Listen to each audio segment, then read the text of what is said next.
Hello student, welcome to Swarna class. Today we will going to discuss about some economic activities held by men and women. हम लोग इस chapter में अभी पढ़ने जा रहे हैं कुछ इकोनॉमिक एक्टिविटीज़ को जो हमारे द्वारा परफॉर्म्ड होते हैं। तो इकोनॉमिकली उनको किस किस तरह से बांटा गया है, किस किस सेक्टर्स में बांटा गया है एंड कि क्या क्या पार्ट्स होते हैं, वो सारा कुछ हम लोग इस पूरे वीडियो लेक्चर में पढ़ेंगे। सो आप लोग इस वीडियो को स्किप मत करना, पूरा देखना, तब ये वाला टॉपिक आप लोगों को पूरी तरह से क्लियर हो जाएगा।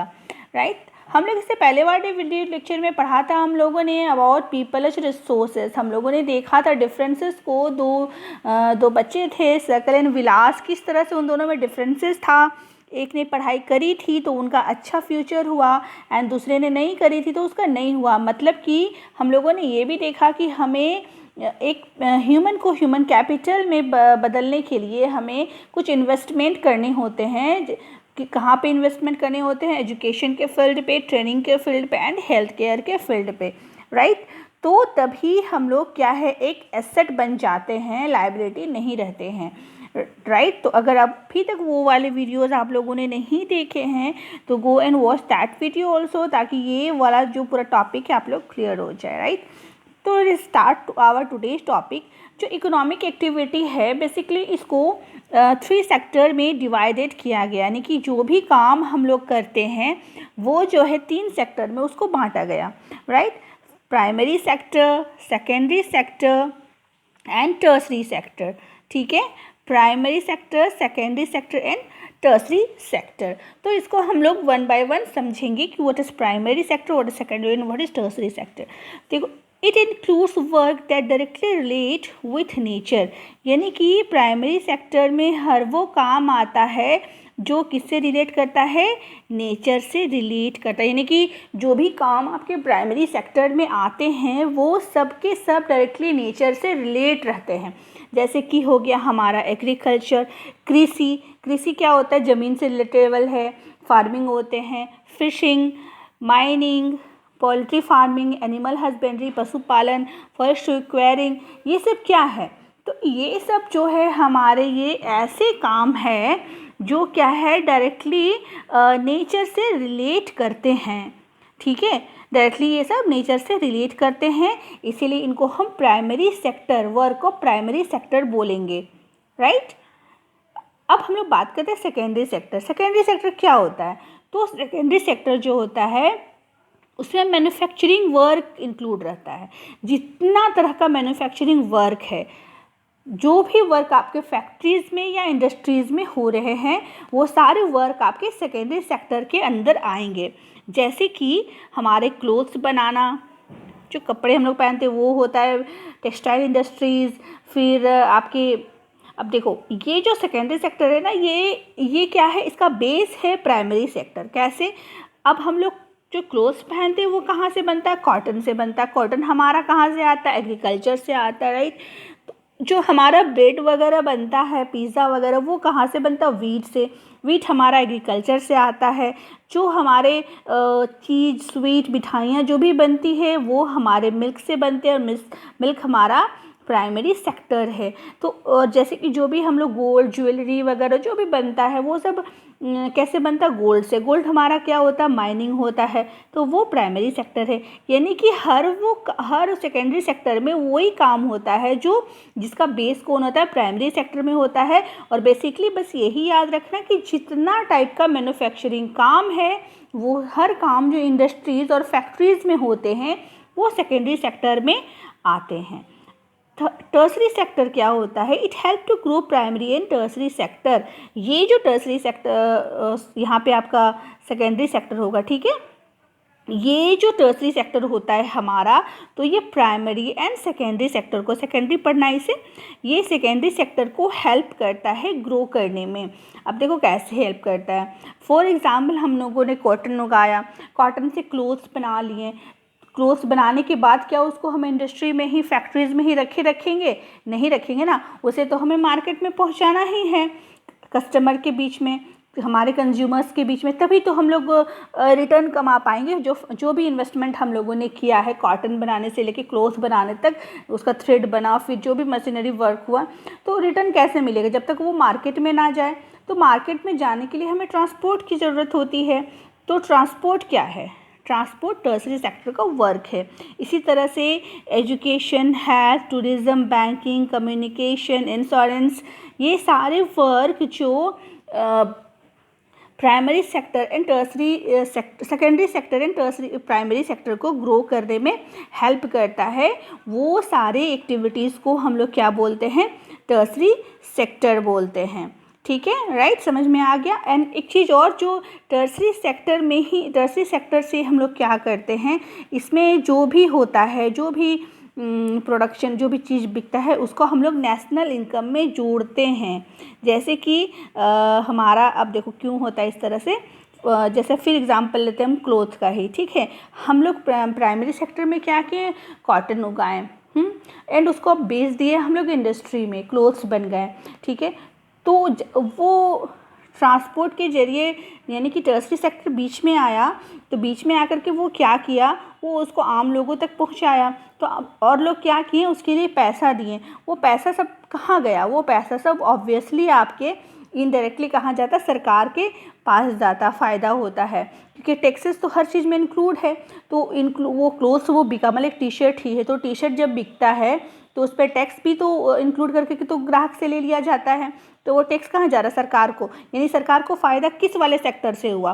तो सरकार को फ़ायदा टर्सरी वाले सेक्टर से होता है। तो जो टर्सरी सेक्टर में जो भी वर्क होते हैं वो ज़्यादा वैल्यूएबल होते हैं। वैसे तो सब होते हैं, क्योंकि अगर प्राइमरी सेक्टर, सेकेंडरी सेक्टर नहीं हो तो अकेला टर्सरी भी तो कुछ नहीं कर पाएगा ना।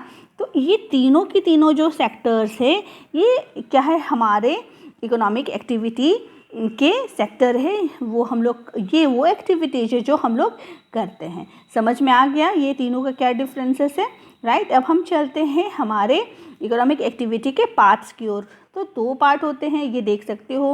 प्राइमरी सेक्टर, अच्छा ठीक है, ये रहा प्राइमरी सेक्टर का वर्क, जिसमें है आपका एग्रीकल्चर है, एंड ये एनिमल हस्बेंड्री है, फिशिंग है। ठीक है, ये हुआ आपका। फिर आपका फॉरेस्ट्री है, ये आपका प्राइमरी सेक्टर। सेकेंडरी सेक्टर में आप देख सकते हो सारा के सारा ये माइनिंग वर्क हो गया, फिर इंडस्ट्रियल वर्क हो गया। इसी तरह से टर्सरी सेक्टर में आप देख सकते हो सारा ट्रांसपोर्टेशन का वर्क हो गया, फिर मार्केटिंग सेक्टर हो गया। तो ये आपका टर्सरी सेक्टर का वर्क हो गया। तो ये तीनों में बस यही डिफरेंट है, यही याद रखना। एक डायरेक्टली नेचर से रिलेट करता है जितना वर्क, वो हो गया प्राइमरी। दूसरा आपका मैन्युफैक्चरिंग से रिलेटेड है, वो हो गया सेकेंडरी। एंड थर्ड जो है वो अदर जितना वर्क है वो होता है टर्सरी, राइट। अब हम लोग इसके पार्ट्स की ओर चलते हैं। तो इकोनॉमिक एक्टिविटीज़ के 2 पार्ट होते हैं, सेक्टर 3 होते हैं, पार्ट 2 होते हैं, याद रखना, कंफ्यूजन नहीं होना। ठीक है, कौन कौन से 2 पार्ट होते हैं? Market activity and non marketing activity. वो 2 पार्ट होते हैं आपका, एक होता है मार्केटिंग एक्टिविटी, एक होता है नॉन मार्केटिंग एक्टिविटी। तो मार्केटिंग एक्टिविटी क्या होते हैं? They are perform for remuneration. तो ये क्यों परफॉर्म किए जाते हैं? ताकि मतलब वो लाभ कमाने के लिए। ठीक है, मार्केटिंग एक्टिविटीज़ इसलिए परफॉर्म किए जाते हैं क्योंकि ताकि उनको प्रॉफिट हो, पे एंड प्रॉफिट, यानी कि उनको जो भी काम वो कर रहे हैं उनमें उसको या तो वेतन मिले या लाभ के उद्देश्य से वो काम हो। यानी कि जो मार्केटिंग एक्टिविटीज होती है उसमें उसको रिम्यूनरेशन मिलता है, मतलब पारिश्रमिक मिलता है। पारिश्रमिक मतलब क्या बोलेंगे? वेतन बोल सकते हैं। जैसे कि कोई काम कोई करता है तो उसको उसके बदले में परिश्रम का काम पैसा मिलता है ना, वही होता है पारिश्रमिक। ठीक है, तो उसमें उसको वेतन मिलता है। यानी कि मार्केटिंग एक्टिविटीज़ के सारे काम में सबको पारिश्रमिक दिया जाता है। ठीक है, और वो एक्टिविटी ऐसा परफॉर्म होता है ताकि लोगों को लाभ पहुँचे एंड उसके लिए उसको पेमेंट भी मिलते हैं। It included production and goods services. तो इसमें क्या होते हैं? प्रोडक्शन के सारे काम शामिल होते हैं और गवर्नमेंट सर्विसेज भी शामिल होते हैं। मतलब इसमें हर वो काम शामिल है मार्केटिंग एक्टिविटीज़ में जिससे कि आपको वेतन मिल रहा हो। शॉर्ट में समझोगे तो बस इसको। मार्केटिंग एक्टिविटीज़ में क्या होते हैं, हर वो काम शामिल है जिससे किसी को फ़ायदा पहुंच रहा हो, किसी को वेतन मिल रहा हो, ठीक है, उसको हम लोग बोलते हैं मार्केटिंग एक्टिविटीज़। यानी कि आप अपने अगल बगल कोई भी काम देख लो, चाहे वो अगर प्राइवेट सेक्टर में ही बात करें हम, तो जैसे प्राइवेट सेक्टर में ही बहुत सारे लोग प्राइवेट दुकान में काम करते हैं, प्राइवेट हॉस्पिटल्स में काम करते हैं, प्राइवेट स्कूल में, इंस्टीट्यूशन में काम करते हैं, तो वो भी हो जाता है हमारा मार्केटिंग एक्टिविटीज़, क्योंकि उसमें भी हमें वेतन मिल रही है, हमें फ़ायदा हो रहा है, राइट।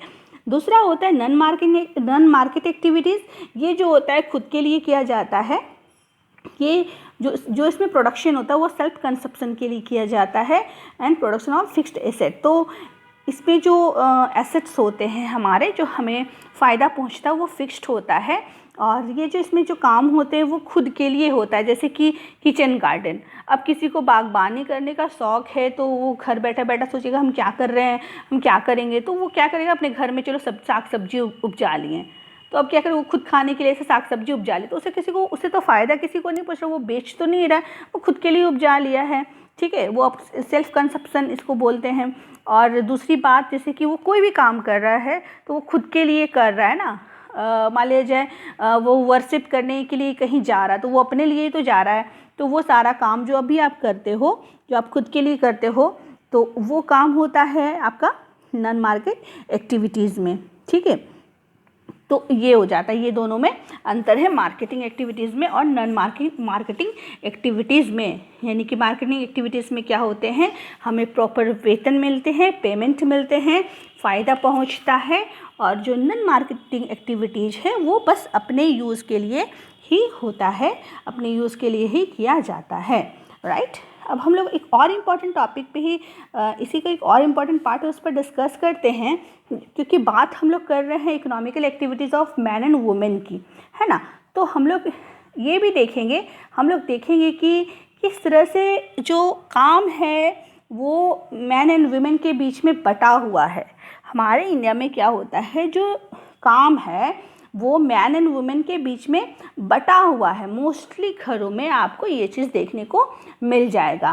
क्या मिलेगा कि women look after domestic course and main look after field, यानी कि घर के जो काम होते हैं वो महिलाएं करती हैं और बाहर के जो काम होते हैं वो पुरुष करते हैं। तो ये चीज़ आपको मोस्टली घरों में देखने के लिए मिल जाएगा। तो इस तरह से हमारे यहाँ लेबर का डिवीज़न किया हुआ है, यानी कि ये कोई ऐसा कोई नियम नहीं है, कोई रूल नहीं है, बट ये खुद से ही बन गया है कि जो घर की महिलाएं होती है वो घर का सारा काम करेंगी, और जो घर के पुरुष होते हैं वो जाके बाहर में काम करेंगे, कमा के खिलाएंगे। वो एक मतलब माइंड सेट हो गया है लोगों का, ठीक है। तो देखो अब तो खैर ये चीज़ नहीं है, अब तो विमेंस भी बाहर जाने लगी, कमाने लगी, बट वो फिर भी घर का काम करती है। एक ये देख लो अंतर कि भले ही अगर कोई वुमेन जा रही है ना घर से बाहर काम करने के लिए, बट फिर भी वो घर के काम को अपनी जिम्मेदारी समझती है। वहीं जो घर के जो मेन होते हैं वो उनको घर का काम के प्रति कोई जिम्मेदारी नहीं महसूस होता है। अब देख लो जैसे कि जो महिलाएं होती है वो बहुत सारे घर के काम करती है, उनका जो हाउस होल्ड वर्क होता है वो इतने सारे काम वो करती है, झाड़ू पोछा बर्तन खाना देखभाल करना, वो सारा कुछ सब करती है, बट उन्हें कोई वेतन नहीं मिलता है इसके लिए, राइट। उन्हें कोई वेतन नहीं मिलता है इसके लिए। लेकिन अगर यही सारे काम हम किसी मेड से करवाएं तो हमें उसको पेमेंट देना होगा, राइट। लेकिन घर की जो हमारी महिलाएं होती है वो कुछ भी किसी भी तरह का कोई पेमेंट नहीं लेती है, इसीलिए their work are not recognised as national income. इसीलिए जो उनके काम होते हैं उनको नेशनल इनकम के लिए वो नहीं जाने जाते हैं, वो नहीं जाने, क्योंकि उनको कोई पैसा ही नहीं ना मिलता है, तो इसीलिए वो उनके जो काम है वो नेशनल इनकम के रूप में मतलब कोई काम में गिनती ही नहीं आता है उनका काम, राइट। तो इसी जगह पर अगर वो सेफ़ हो जाए, सेफ़ बन जाए या कहीं पे जाके कुकिंग करे तो उनको पैसा मिलेगा, बट अपने घर में जो वो काम कर रही होती है उनके लिए कोई पैसा नहीं मिलता है। अगर इसी के अलावा अगर जो मैन होते हैं वो जो भी काम कर रहे होते हैं उनको सबको पैसा मिलता है, वो कुछ भी काम कर रहे हैं बाहर जाकर के फील्ड में, तो उन्हें उनका क्या होता है, पेमेंट मिलता है, पैसा मिलता है, ठीक है। तो ये हो जाता है आपका डिवीज़न, इस तरह से बट गया है। मेन जो होते हैं वो बाहर जाके काम कर रहे होते हैं, उनको पैसा मिलता है, मार्केटिंग एक्टिविटीज़ वो करते हैं, और विमेन जो होती है वो घर में होती है, वो उनसे मतलब एक तरह से कहने का मतलब कि उनसे देश को ज़्यादा फ़ायदा नहीं पहुंच रहा, इनफैक्ट नहीं पहुंच रहा है अगर वो घर का काम कर रही है तो। हाँ, अगर वो कोई फील्ड जॉब में है, कोई इंडस्ट्रियल जॉब में, कहीं भी जॉब कर रही है, तो बेसिकली उनसे फ़ायदा पहुंचता है। ठीक है, तो आज ऐसा डिफरेंसेस क्यों हैं? देखो, ये जो डिफरेंसेस है ये डेवलप्ड कंट्री में नहीं पाया जाता है। मोस्टली ये जो डिफरेंसेस ये अंडर डेवलप्ड कंट्री में ही पाया जाता है या डेवलपिंग कंट्री में ही पाया जाता है। क्यों पाया जाता है? Because of low education and skill. क्योंकि आज भी हमारे यहाँ जो हमारी महिलाएं होती है वो उनके पास अगर देखोगे तो प्रॉपर एजुकेशन नहीं होता है।